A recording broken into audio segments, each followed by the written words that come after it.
పోరాటం.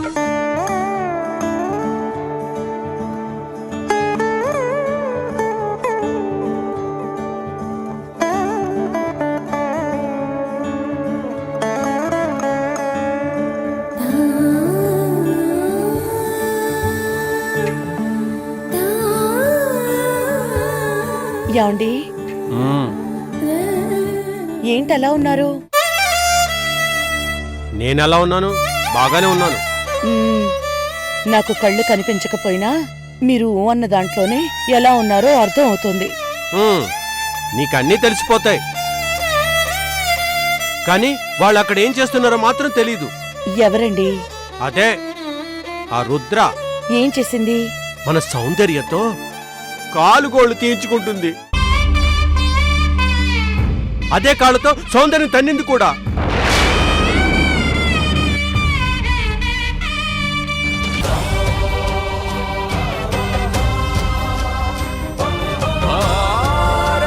అవును, నువ్వు ఈ పువ్వులు ఎవరి కోసం కడుతున్నావు? రాముల వారి కోసమేగా? వద్దు, నువ్వేం కట్టక్కర్లేదు. ఆ రాముల వారికి నువ్వేం దండయ్యక్కర్లేదు.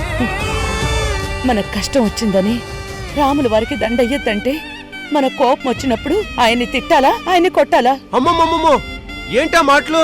కళ్ళు పోతాయి, లెంపలేసుకో. మన కష్టం వచ్చినప్పుడు కూడా దండేస్తే అప్పుడే రాముల వారు ఇంకా గుర్తుపెట్టుకుంటారంట. ఆ చానకమ్మని దుర్గమ్మలా మనకి తోడుగా పంపిస్తాడంట. ఏదో ఒక రోజు ఈ చానకి రూపంలోనే వాళ్ళకి బుద్ధి చెప్తుంది ఆ దుర్గమ్మ. అవును, చెప్పావు కదా ఆ కనక దుర్గమ్మ వస్తుందని. వస్తుంది వస్తుంది.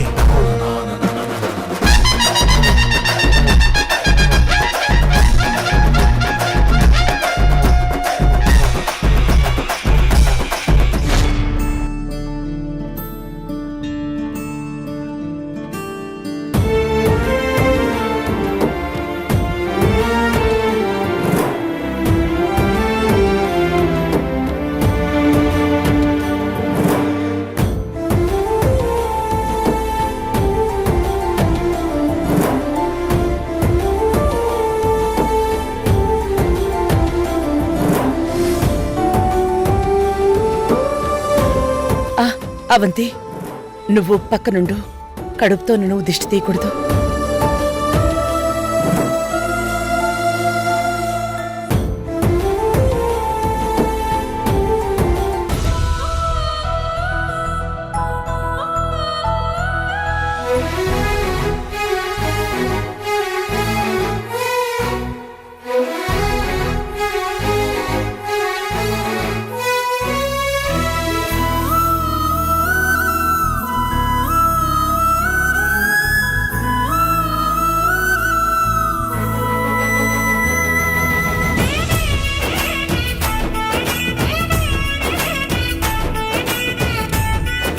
మయూరి, ఇది బయట పారిపోసే.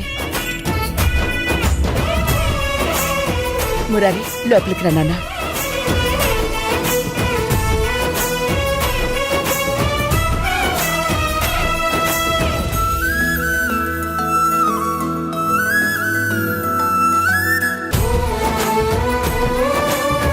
అవంతి, కింద రూమ్ లో బెడ్ సర్దు. మురారి అక్కడే పడుకుంటాడు. అలాగే అత్తయ్య. కంగారేంటమ్మా, కాసేపు ఆగాక సర్దొచ్చులే. ఏ రెస్ట్ తీసుకోవా? కాసేపు హాల్లో కూర్చుంటాను. సరే రా.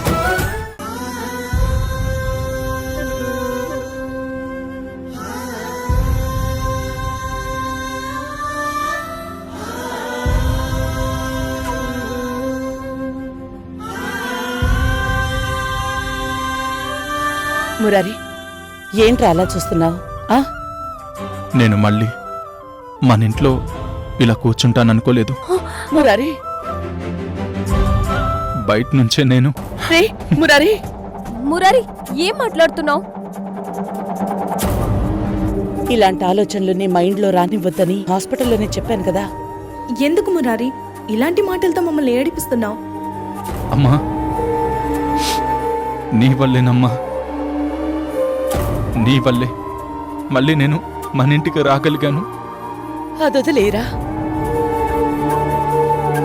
లేదమ్మా, నీ వల్లే నాకు ఈ గుండెని ఇప్పించారు ఆ పెద్దాయన. లేదంటే ఏమైపోయేదమ్మా? నాకు సీరియస్ అయిపోయి నేను గుండె నొప్పితో విలువెల్లాడుతుంటే అప్పటికప్పుడు నా కోసం ఎవరైనా గుండెని తీసుకొచ్చేవాళ్ళ ఎంత డబ్బు ఖర్చు పెట్టినా నన్ను బ్రతికించగలిగేవాళ్ళ. మురారి, నువ్వు అమ్మవి, మళ్ళీ జన్మనిచ్చిన నిజమైన అమ్మవి. మురారి. అవునమ్మా. అదేంటి మురారి, నీకు గుండె కావాలంటే కన్న తల్లిగా నేను తీసుకురాలేనా? నువ్వు నా కోసం గుండె తీసుకొస్తావా? మురారి, నీకేం చెప్పాను? నువ్వసలు కోపడకూడదని చెప్పానా లేదా? లేకపోతే ఏంటమ్మా? ఈవిడ నాకు గుండె తీసుకొచ్చేదంట. ఏ, నేను తీసుకురాలేనా? నేను దానికోసం ఎప్పుడో ఏర్పాట్లు చేసుంచాను తెలుసా? అవును బావా, సువర్ణ గారు నీకు తెలియకుండా 4 గుండెలు రెడీ చేసింది. ఏంటి? అవును, ఒకటేమో కోడి గుండె, ఇంకోటి మేకది, ఇంకోటేమో పిట్టది, ఆ 4వదేమో పొట్టేలుది. ఆ గుండెలన్నీ ఆవిడ పొట్టెలో భద్రంగా దాచుకుంది.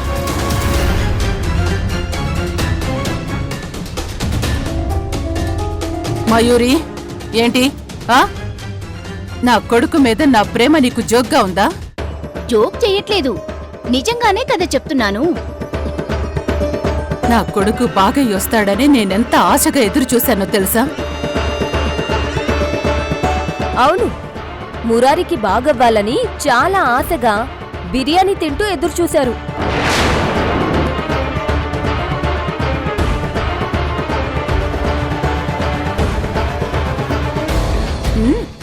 అనండి, పడ్డవాళ్ళెప్పుడూ చెడ్డవాళ్ళు కాదు కదా. నా కొడుకు వచ్చినందుకు నేనెంత ఆనందపడుతున్నానో మీకు తెలీదు. అవునవును, ఆనందపడుతున్నావు. కానీ నువ్వు ఆనందపడేది బావ బ్రతికొచ్చాడని కాదు, నీ 1000 కోట్ల ఆశ బ్రతికున్నందుకు.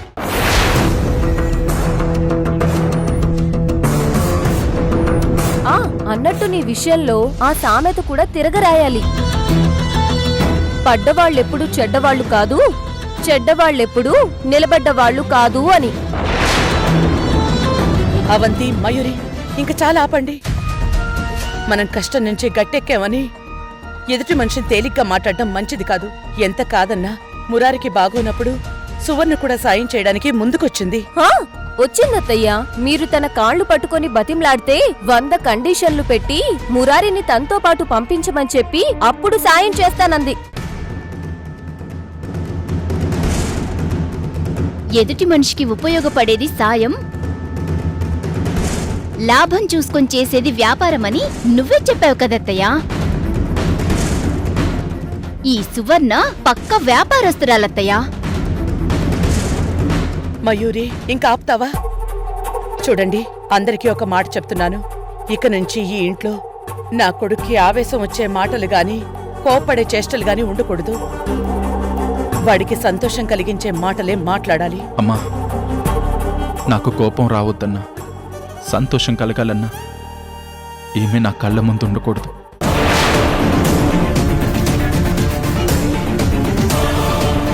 నన్ను విషం పెట్టి చంపాలనుకున్నప్పుడే కన్న తల్లిగా ఈవిడ చచ్చిపోయింది.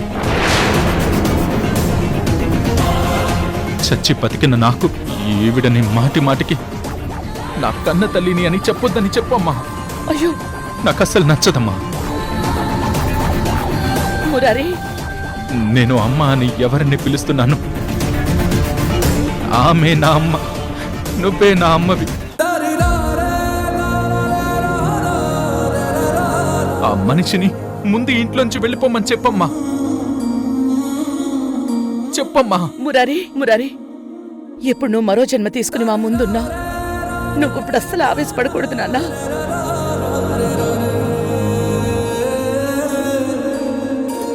ఎవరికి ఎప్పుడు ఎలా బుద్ధి చెప్పాలో నాకు బాగా తెలుసు.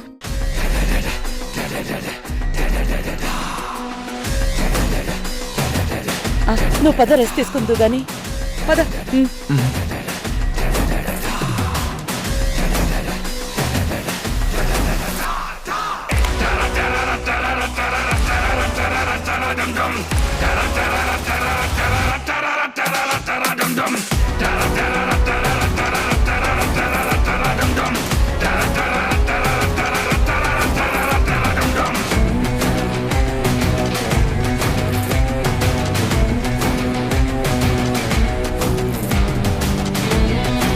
సువర్ణ, దుర్గా నీకే బుద్ధి చెప్పేలా ఉంది.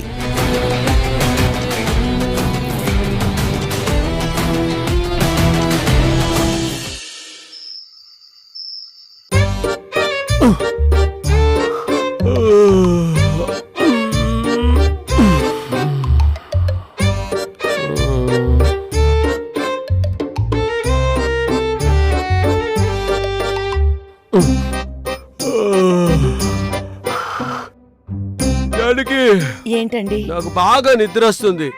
ఇంత లేటుగా వచ్చావంటి? ఇదిగో నేను పడుకుంటున్నాను, నువ్వు కూడా వచ్చి ఇక్కడ పడుకో.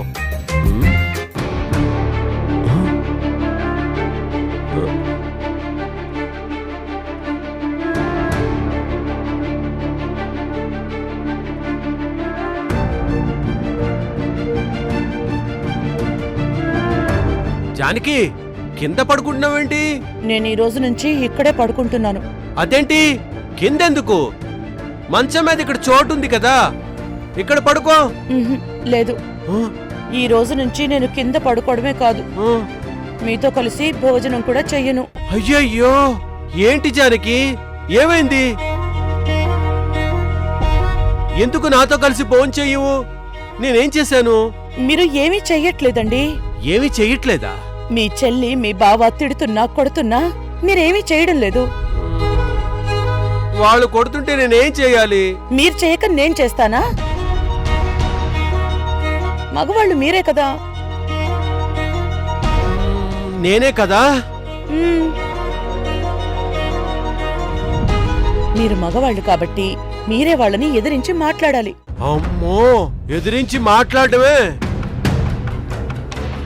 కొరడాతో కొట్టేస్తారు నన్ను. కొరడాలతో కొడతారని భయపడిపోతారా?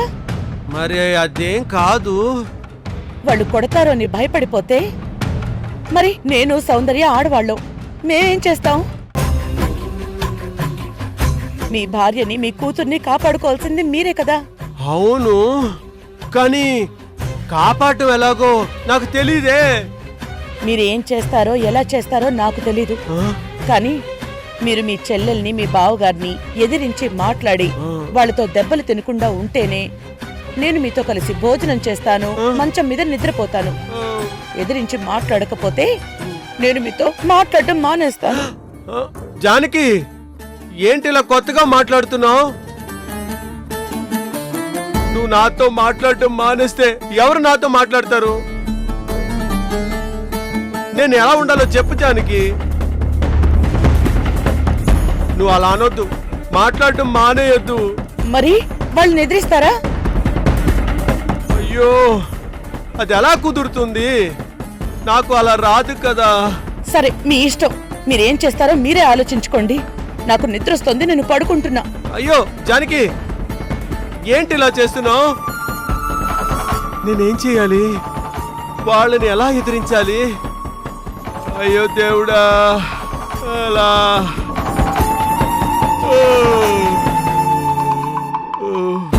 ఎదిరించాలంట ఎలా?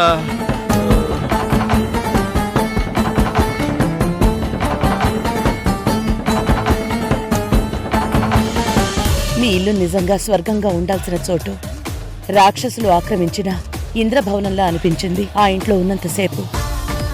కానీ నీ భర్తని చూశాక ఆ ఇల్లలా ఉండాల్సింది కాదుగా అనిపించింది. మొండి ధైర్యం ఉన్న నీ భర్త ఆ రాక్షసుల్ని ఎందుకు ఎదిరించటం లేదో అనిపించింది. నా భర్త వాళ్ళని ఎదిరించటమా? అమ్మో, ఆయనకంత ధైర్యం ఉందా? ఆయన ఎంతో అమాయకులు. అమాయకుడైన నీ భర్తలో ధైర్యం ఉంది, ప్రేముంది, సహనముంది, అన్నింటికి మించి మొండితనముంది. నువ్వు మాట్లాడేదేంటో నాకు అర్థం కావడం లేదు. నీ భర్తకి నువ్వంటే చెప్పలేనంత ప్రేమ. నువ్వొక్క క్షణం దూరమైనా అతను తట్టుకోలేడు. ఆ విషయం మీ ఇంట్లో అడుగుపెట్టిన వెంటనే నాకు అర్థమైంది. నువ్వు కనిపించని ఆ 2-3 గంటల్లో ఆయన నిన్ను చాలా చాలా మిస్ అయ్యారు. అందుకే నీ రూపంలో నేను ఆ ఇంట్లోకి అడుగు పెట్టగానే కళ్ళ నిండా నీళ్లతో నన్ను బుగ్గలు పట్టుకుని ఊపేసి తల్లో పూలు పెట్టేసి ఆతృతగా తన ప్రేమనంతా చూపించేసుకున్నాడు. ఆయన చేసిన దానికి నేను క్షమాపణ అడుగుతున్నాను. ఇది నువ్వు నన్ను క్షమాపణ అడగాలి అని చెప్పడం లేదు.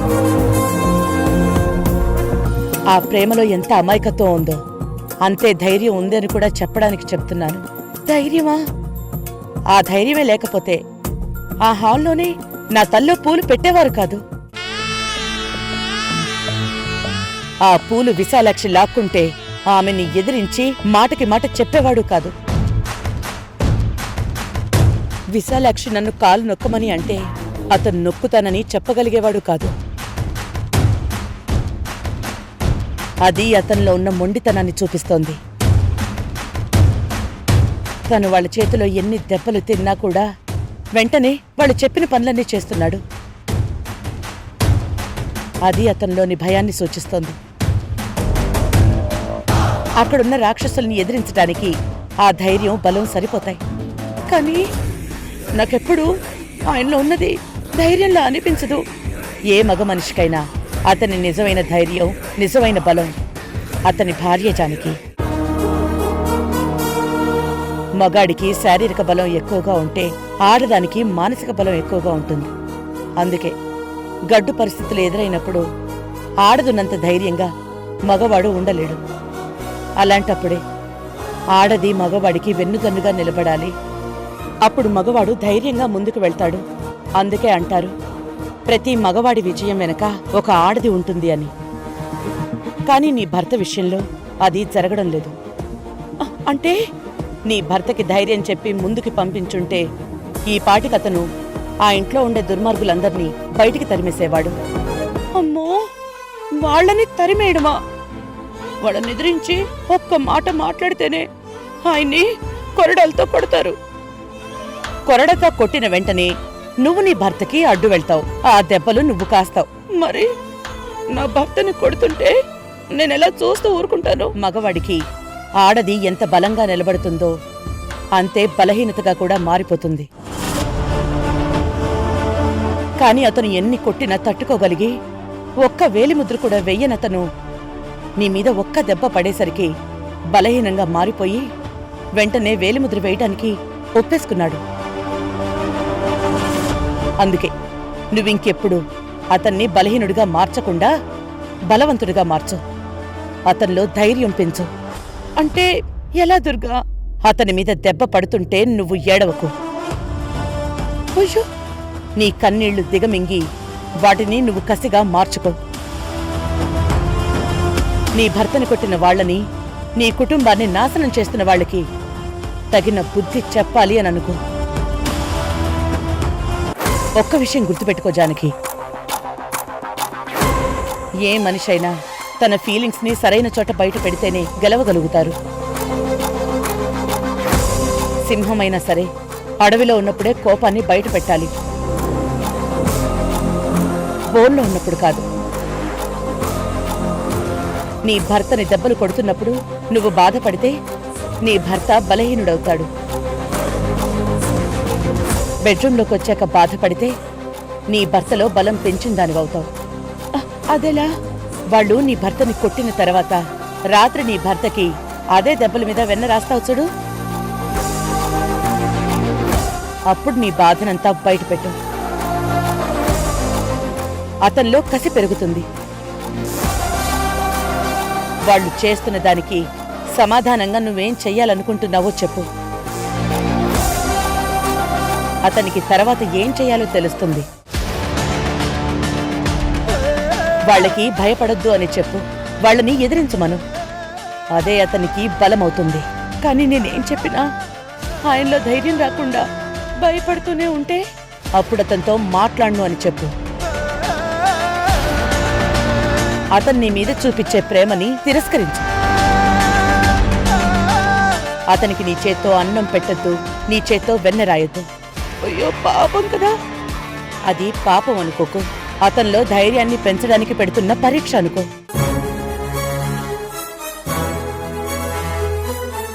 మా అమ్మకి నేనే కూతుర్నా? ఇంకెవరైనా ఉన్నారా? ఉండేదే. మీ అమ్మకి ఒకే కాన్పులో 2 ఆడపిల్లలు పుట్టారే. మీ ఇద్దరికి 3 నిమిషాలే తేడా. 2 బంగారు బొమ్మల్లా ఉండేవాళ్ళు. నీతో పాటు పుట్టిన ఆ పిల్లకి ఆ దేవుడు చూపివలా.